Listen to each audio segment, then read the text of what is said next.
Immigration.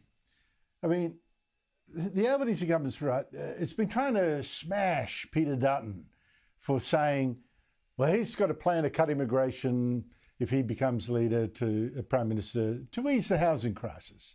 So Labor's go whack, whack, whack, whack. Oops. Now Queensland's Labor Premier says Dutton is actually right. In fact, he's taking the credit himself for a good idea. So I welcome Peter Dutton echoing my comments.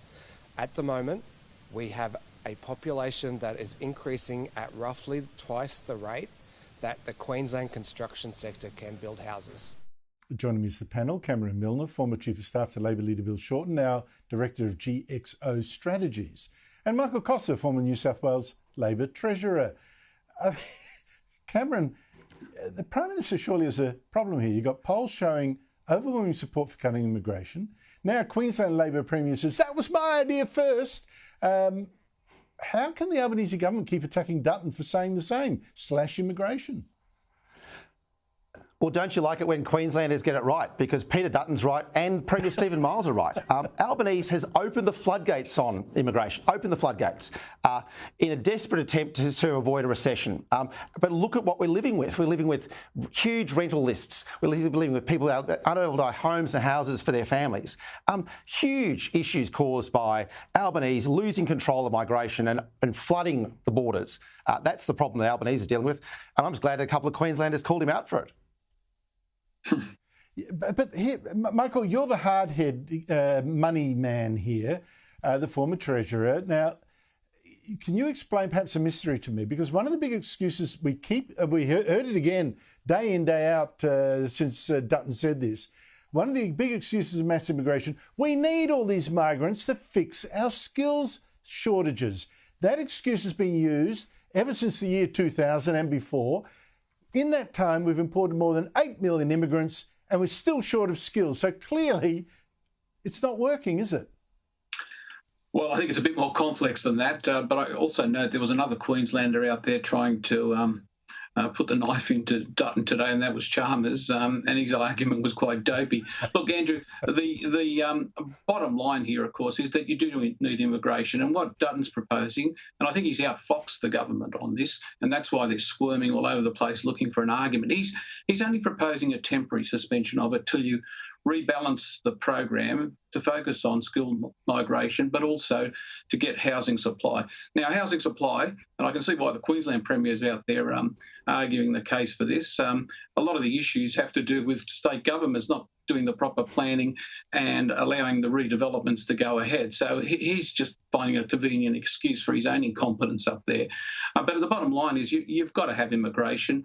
That 8 million that you talk about, that's led to a doubling of the size of the Australian economy over 20 or 30 years, and that's important. But you've got to keep the two things in balance, supply plus immigration and focused immigration. I think that's where the problem has been over the last 5 or so years. We've just been bringing in migrants for the sake of juicing up the economy rather than ensuring that our infrastructure meets the requirements, and a lot of that's at a state level. Yeah, but hang on. I mean, Cameron, right, Michael says the economy's bigger, but what good is that if you've got to expand it among many more mouths to feed, and it comes at a cost of cohesion and crowded cities and this and that and the other, and housing prices. I mean, for all this immigration, we are poorer per capita than we have been for a few years now. I mean, surely there's more to... we should be able to fix our problems without always just importing the solution from overseas.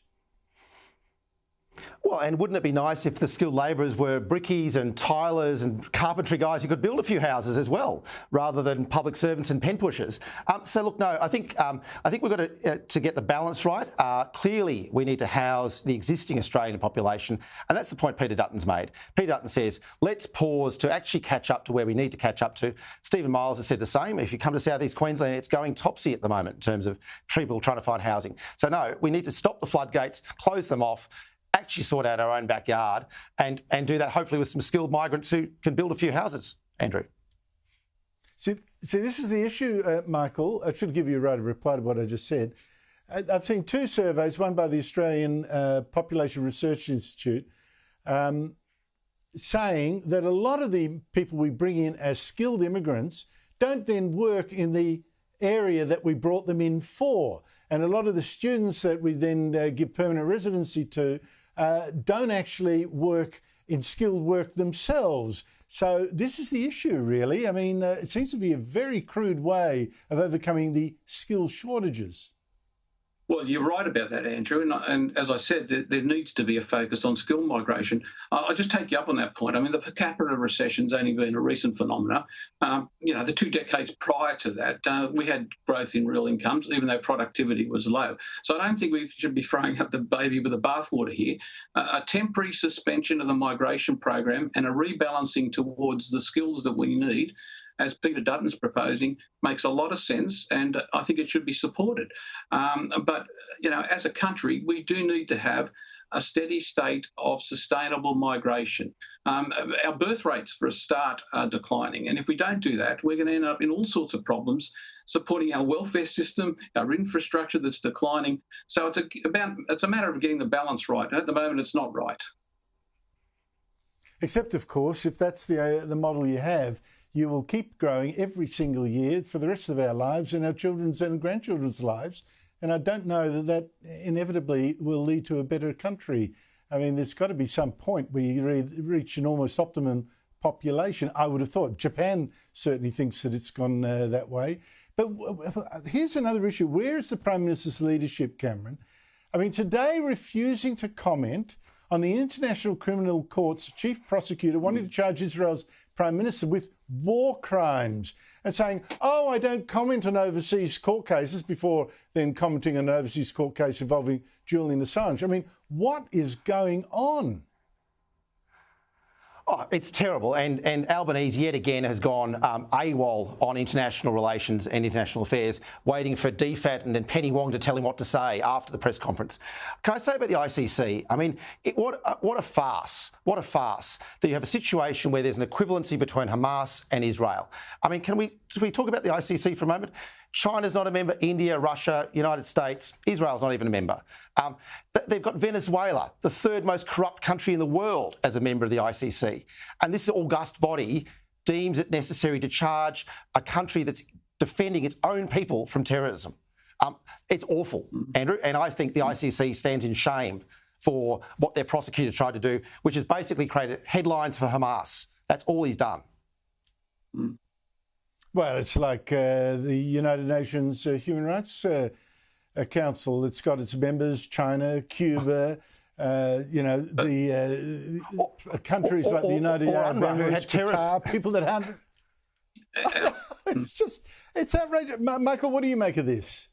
Oh, I think Albanese is an absolute disgrace on this issue. And, I'm embarrassed that he has taken this position. He was clearly out of his depth.